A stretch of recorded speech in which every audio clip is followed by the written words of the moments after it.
Fala pessoal, tudo bem? Vamos tratar hoje dos conceitos de crime.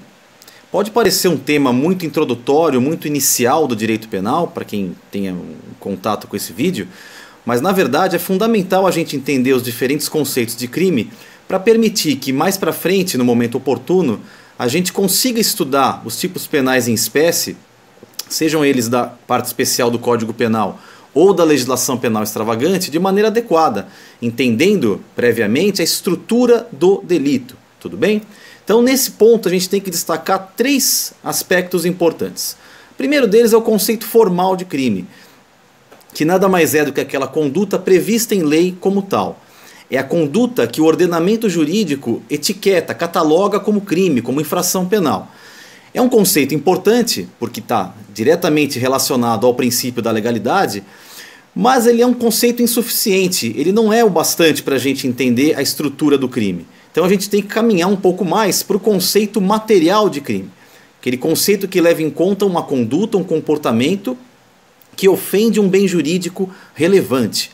Nesse aspecto, tratado pelo conceito material de crime, vale a pena a gente trazer alguns princípios do direito penal brasileiro, não só brasileiro, do direito penal em geral, mas que estão muito fortalecidos na doutrina e na jurisprudência do Brasil. Quando a gente trata de uma conduta que ofenda bens jurídicos relevantes, a gente tem que relembrar dos princípios da intervenção mínima e da fragmentariedade. Quando eu falo em intervenção mínima, eu quero dizer que o direito penal não é o ramo adequado para atuar em toda e qualquer situação. Ele não é o remédio adequado para proteger, para tutelar todo e qualquer bem jurídico. Deve o direito penal ser utilizado em último caso, quando outros ramos do ordenamento jurídico não se mostrem suficientes. Então, em outras palavras, se eu puder proteger uma determinada situação, um bem ou interesse jurídico, por meio do direito civil, do direito administrativo, assim é melhor que seja feito, deixando o direito penal reservado para situações realmente necessárias, quando esses outros ramos menos invasivos, menos rigorosos do ordenamento jurídico não se mostrem suficientes para tanto. E, intimamente ligada a essa ideia de intervenção mínima, vem o princípio da fragmentariedade. Quer dizer, portanto, que o direito penal cuida de apenas um fragmento dos bens jurídicos, de uma parcela deles, notadamente aqueles de maior relevância, vida, patrimônio, dignidade sexual, dentre muitos outros. Mas mesmo o conceito material de crime, ele também se mostra insuficiente para a gente ter um entendimento completo a respeito da estrutura e dos elementos que compõem a infração penal. Para ter essa ideia mais completa, a gente tem que trazer o conceito analítico de crime, que nada mais é do que a visão da ciência a respeito do crime.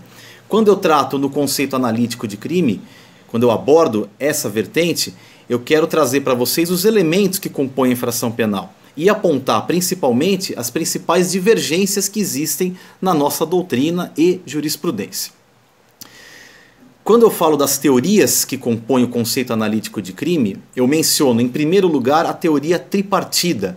É a teoria mais aceita, é a teoria amplamente adotada na doutrina tanto brasileira quanto estrangeira e que subdivide o crime em fato típico, ilícito e culpável. Três elementos, portanto. Se eu não tiver tipicidade, ilicitude e culpabilidade, excluído qualquer elemento, qualquer um desses três elementos, eu deixo de ter um crime. Tudo bem?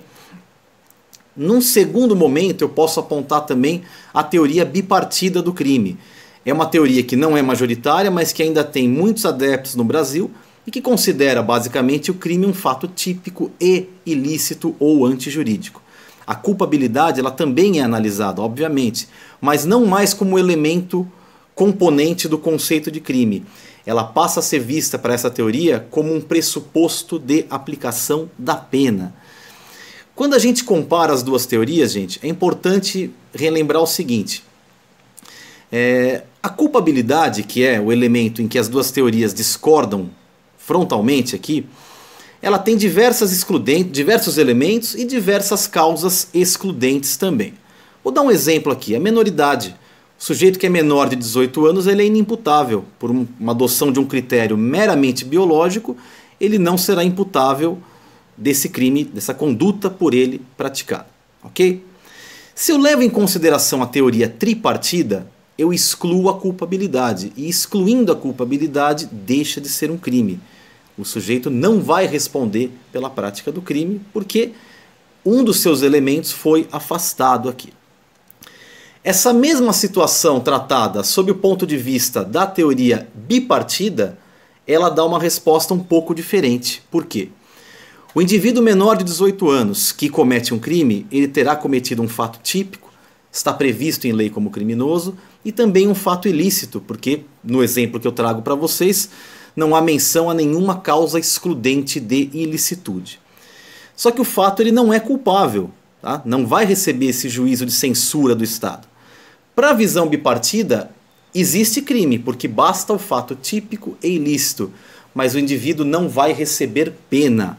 Ok? Perceberam a diferença? Para a teoria tripartida, não há crime, está afastado um dos elementos do crime.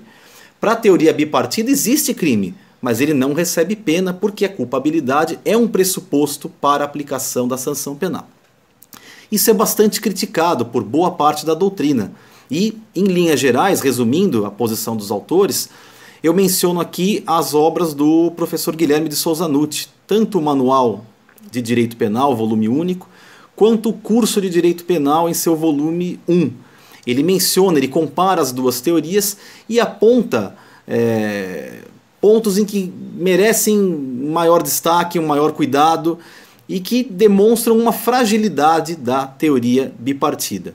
Em linhas gerais, dá para se dizer o seguinte: se a conduta praticada pelo indivíduo, seja nesse meu exemplo da menoridade ou de outro qualquer exemplo em que incorra uma excludente de culpabilidade, se essa conduta não merece o juízo de reprovação social do Estado, não dá para dizer ao mesmo tempo que isso é um crime. É uma incoerência dizer que o sujeito recebe um crime, mas que ele não merece censura do Estado.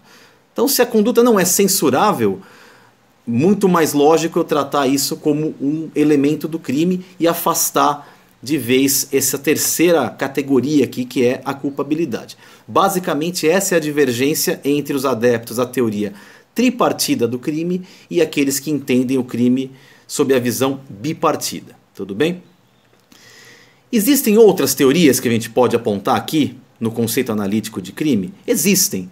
São menos adotadas, trazem poucos adeptos na atualidade, mas posso mencionar algumas aqui para vocês, e com destaque para a teoria quadripartida, que entende o crime como um fato típico, ilícito, culpável e punível. Coloca a punibilidade, que é uma consequência do crime, na verdade, como seu elemento aqui. Por todos os autores que já possam ter adotado essa posição, eu menciono Basileu Garcia, um autor clássico do direito penal, que entendia o crime como um fato típico, ilícito, culpável e punível. É uma visão bastante ultrapassada e que não tem, basicamente, adoção na atualidade. Mas para fins de estudo, de entendimento das diversas vertentes que existem nesse campo, vale aqui a menção à teoria quadripartida. Existem outros posicionamentos também, como exemplo, a teoria dos elementos negativos do tipo penal, que entende o crime como um fato típico e culpável. E a ilicitude, onde é que fica aqui? A ilicitude seria um ponto negativo dentro da própria tipicidade. Então, quando eu falo do fato típico, além da conduta prevista em lei como crime, conceito que nós já tratamos aqui nas outras teorias, para ser considerado típico, o comportamento não pode estar acobertado por alguma causa excludente de ilicitude. Por exemplo, legítima defesa, estado de necessidade, exercício regular do direito ou estrito cumprimento do dever legal. As causas que estão previstas lá dos artigos 23 a 25 do nosso Código Penal. Então, para a teoria dos elementos negativos do tipo, adotada, por exemplo, por Miguel Reale Júnior, crime é um fato típico e culpável. A ilicitude claramente também vai ser analisada, mas ela seria um aspecto tratado na própria tipicidade. A tipicidade, portanto, seria composta pela conduta prevista em lei como crime, desde que não esteja albergada, protegida por alguma excludente de ilicitude. Aqui, basicamente, ela apenas destaca a culpabilidade e a tipicidade, e deixa a ilicitude como um apenso da própria tipicidade. Não tem grande adesão na atualidade também, mas vale a menção para alguém que eventualmente, por exemplo, estudar pela obra do professor Miguel Reale Júnior. Tudo bem, gente? Então, a ideia é essa. O crime pode ser definido sob o ponto de vista formal, material ou analítico, tá? Mas o conceito que traz para a gente o maior entendimento, a maior adequação da estrutura do tipo penal, da estrutura do crime, é o conceito analítico, a visão trazida pela ciência do direito penal.